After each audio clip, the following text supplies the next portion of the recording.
안녕하세요. 사람과 세상이 보이는 사주학 연구 윤조입니다. 여러분 만나서 반갑습니다.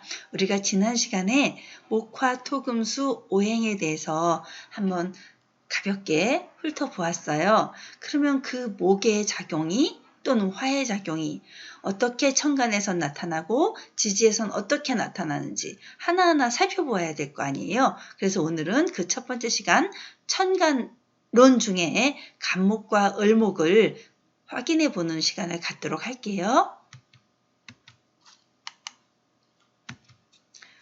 자, 천간과 지지의 구분은 윗줄이 천간, 아랫줄이 지지라고 했어요. 그죠? 거기에 자기 일주에 일간을 무엇으로 갖고 있느냐에 따라 자기의 성향이 달라진다고 했는데요. 그러면 자, 여기서 내가 그 일주에 여기에요. 자, 요 일간에 무를 가지고 이 사람은 계면연, 갑자월, 무신일, 정사일을 가지고 정사시를 가지고 있어요. 근데 여기에 만약에 간목을 가지고 있다 하면 이 사람은 천간에 갑을 가지고 있어요. 그럼 그런 사람의 사주를 한번 찾아볼까요? 제가 알고 있는 아주 좋은 사주라고 할 수는 없지만 갑을 가진 사람의 특성 중에 갑을 가장 특성을 많이 가지고 있는 사주 하나를 뽑았어요. 잠시 후에 보여드릴게요. 자, 우리가 갑은 어떤 느낌이 들어야 되냐면 갑목입니다. 우두머리 목이에요. 동양목, 집을 지을 때 큰 풀로 집을 지을 수 없잖아요. 이런 큰 느티나무 같은 소나무 같은 그런 제목이 바로 갑목입니다. 제목. 네, 자, 갑은 봄의 시작으로 만물이 소생하는 상태를 알려줘요. 그래서 갑목은 사실 뿌리를 박았어요, 땅에. 그러면 어때요? 쭉쭉 뻗어 올려가려고 하는 기운이 있다고 했죠. 그래서 자연에서는 이렇게 큰 나무에 비유하는 거예요. 봄에 새싹이 돋아야만 나무가 성장할 수 있잖아요. 그래서 봄의 시작으로 알리게 된 거죠. 자, 봄에 새싹이 돋아서 큰 나무로 성장을 하듯이 이 사람들의 성향은 진취적입니다. 진취적인 기상을 가진 사람들이고 시작의 의미를 가졌기 때문에 무엇인가 늘 새롭게 시도하는 성향을 가지고 있어요. 자, 그리고 씨앗에서 뿌리가 났어요. 이렇게 싹이 곧 터서 올라온 상태입니다. 그러니까 아무것도 없는 상태에서 무에서 유를 창조하는 능력도 가지고 있고요. 그러다 보니 기발한 아이디어를 갖고 있는 사람들도 있습니다. 그리고 갑목의 가장 큰 특성 중에 하나는 이 두령격, 최고가 되려고 하는 두령격의 성향을 가지고 있고요. 명랑하고 자기 의지를 관철시키는 아주 힘이 강인함이 있습니다. 그래서 사람을 성장시키는 그 교육이 대표적인데요. 선생님들 한번 생각해 보실래요? 수많은 아이들 앞에서, 특히 교장 선생님, 수많은 아이들 앞에서 호령하듯 그런 두령격의 사주들도 갑목이 굉장히 많습니다. 같은 선생님 중에서도 교장 선생님, 교감 선생님 되는 정도 그런 분들이 갑목이 더 많겠죠. 일반 평교사로 재직하다 끝난 분들보다는. 자, 건물, 우리 주변의 건물로 보면 아까 나무는 자연물의 상징이지만 건물에서 보면 아주 고층 건물, 큰 건물을 나타내기도 하고요. 새로움과 관련된 아까 무에서 유를 창조한다고 했던 것처럼 새로운 끊임없는 아이디어와 창작 기획력이 있어요. 이러다 보니 리더가 되려고 하고 새로운 어떤 정보, 언론, 출판 이런 일들을 많이 해서 우리가 출판사 혹시 사장님들 계시거나 출판사에서 부장님 이상 되는 분들 한번 주변에서 사주 한 번만 물어보세요. 갑목을 끼고 있는 분들이 아주 많을 것입니다. 왜? 그 사람들은 목의 성질인 정신적인 일도 함께 하는 사람들이기 때문입니다. 정신적으로 뜻을 품고 있는 상태의 일들을 계속해서 끊임없이 해가는 것이죠. 자, 이렇게 커다란 소나무 한 번만 보실래요? 땅에 뿌리를 박고 이렇게 우뚝 솟아있는 그 나무의 상징. 그래서 갑은 강력한 추진력을 갖고 있습니다. 근데 나무가 자, 무엇의 뿌리를 받고 있나요? 토의 뿌리를 받고 있죠. 목극토를 해줍니다. 이게 나무에게 있어서는 재성입니다. 그러니까 나무목을 가지고 태어난 사람들이 목극토를 가지고 있다면 재성을 많이 가지고 있다. 이렇게 되겠죠. 자, 갑목이 또 누가 있어야만 잘 자랄 수 있을까요? 여기에 병화도 떠 있으면 아주 좋은, 자, 태양이 떠 있으니까 적당히 이렇게 나무를 생해줄 수 있겠죠. 자, 나무를 목이 생할 수 있는 거 목생화입니다.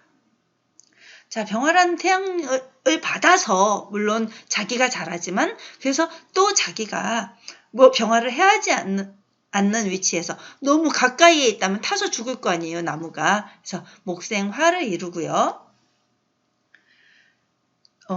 달빛 아래에서는 더더욱 교교히 비치기도 하겠죠. 그래서 정화가 태어난다면, 정화와 함께 있다면 이렇게 은은한 달빛 아래 소나무, 그 또한 운치가 있겠네요. 또 경금이라는 거 있죠. 금의 성질 커다란 바위예요. 커다란 바위와 함께 있다면 어떨까요? 금극목의 성질이에요. 자, 나무가 너무 막 뻗어나갈 때 어떻게 되나요? 가지치기 해주죠. 이렇게. 자, 자연적인 소나무는 가지치기를 잘 하지 않지만 조경수에서는 가지치기를 해주면 더 예쁘게 이렇게 자라는 모습을 볼 수 있는데요. 그래서 금극목하는 현상이에요. 그럴 때 신금이라면 아주 아름다운 보석이 얘를 쳐줄 수 있나요? 이렇게 해서 커다란 도끼자루 같은 쇳덩어리, 그게 얘를 쳐줘서 해주는 것이요.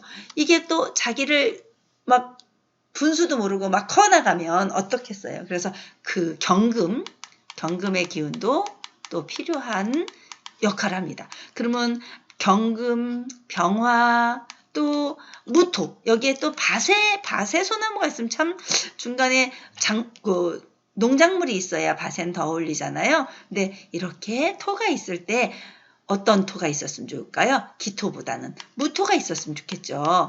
무토가 있으면 더더욱 뿌리 내리기도 쉽고 큰 산 위에 소나무, 저 산 위에 남산 위에 저 소나무, 이런 노래 우리 애국가처럼 남산 위에 저 소나무가 더더욱 눈에 띌 것이에요. 그러니까 무토와 병화와 경이 같이 있다면 참 아름다운 구성일 텐데 여기 한번 다음 사주를 한번 보실래요? 자, 보세요. 갑목을 타고난 사람이 자, 갑목을 타고난 사람이 자, 목극토로 편재를 구성해 줬어요. 적당한 토를 가지고 있으니까 참 아름다웠네요. 자, 그 다음에 갑목을 가진 사람이 적당한 나를 제어해 줄 수 있는 관도 가지고 있네요. 그러니까 아주 구성이 좋아 보이는데 단 하나 좀 아쉬운 게 있었어요. 갑과 경은 갑경충을 이루는 작용을 해요. 자, 갑경충을 이루는 작용을 해요.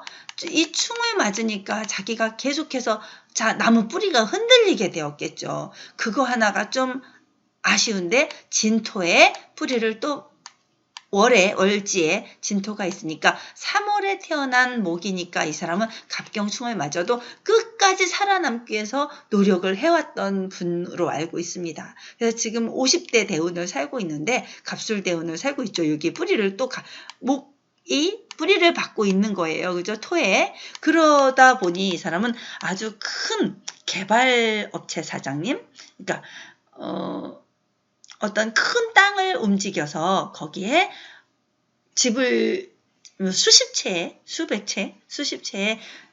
집을 짓고 이 사람들에게 그 집을 또 팔아서 운영하는 그런 커다란 사업을 운영하는 사람이었어요. 이 갑목. 그래서 이분은 성향도 되게 좋아 보이세요. 왜? 관이 항상 극해주고 있고 그죠? 관이 금극목으로 항상 해주고 있고 또 재로 인해 자기를 해주는데 딱 하나 아쉬운 게 재가 너무 많네요. 그래서 자칫 잘못하면 재다신약 사주가 될 수 있었던 거예요. 여기서 뭐가 없어요. 딱 하나 수의 기운이 없네요. 수생목 해줘서 자기 인성이 길러져야 되는데 그 인성을 갖추지 못했어요. 그래서 제다신약 사주가 되어서 뭐 벌려놓은 일은 참 많은데 아쉽게도 다 걷어들이지는 못하는 그런 사주를 본 적이 분이고요. 그렇지만 이 간목의 두령격을 항상 가지고 있어서 자기가 남들에게 어떻게 자기 자신을 끊임없이 이렇게 보여주려고 하는, 그래서 그런 성향을 본 적이 있고요. 목은 사실 살아있는 생물 모두를 포함하는 대명사입니다. 목과 토금수, 그러니까 목화토금수 목화토금수 한번 보실래요? 그 중에서 생물이 뭐가 있나요? 그죠? 목이죠. 그래서 이렇게 목의 기운을 가진 사람들은 끊임없이 도전하는 정신이 있고요. 영어의 봄이 뭐냐면요. 스프링 기억나시죠? 스프링입니다. 이 봄의 기운, 간목의 기운이고요. 용수철을 우린 영어로 뭐라 하죠? 스프링, 튀어오르는 성질. 이렇게 어떻게 미국말과 한국의 이 간목이 이렇게 절묘하게 맞아 떨어지는지 참 신기했습니다. 그래서 스프링을 생각하면 되는 간목의 성정이었습니다. 자, 이렇게 간목의 성정을 우리가 함께 이야기 나눠보았습니다. 자, 간목의 성질이 가진 사람들이 우리 주변에 누가 있는지 만세력을 한번 찾아보시고요. 우리 주변에 예를 들어 교장 선생님, 출판사 사장님 이렇게 목과 관련된 재질, 또 목수에서도 목수로 끝나는 게 아니라 십장이라고 부르나요? 아니면 건설사, 토목건설을 하는 토목이 아니고 목재를 다루는 목재상의 사장님 같은 경우나 이런 분들은 모두 다 어떤 간목의 성질을 가지고 있다고 보시면 됩니다. 또 간목이라고 해서 모두 다 간목 하나만 가지고 설명할 수 없고요. 그 중에서 일지를 무엇을 깔고 있느냐, 뭐 갑진일주, 갑인일주 이렇게 되잖아요, 그죠?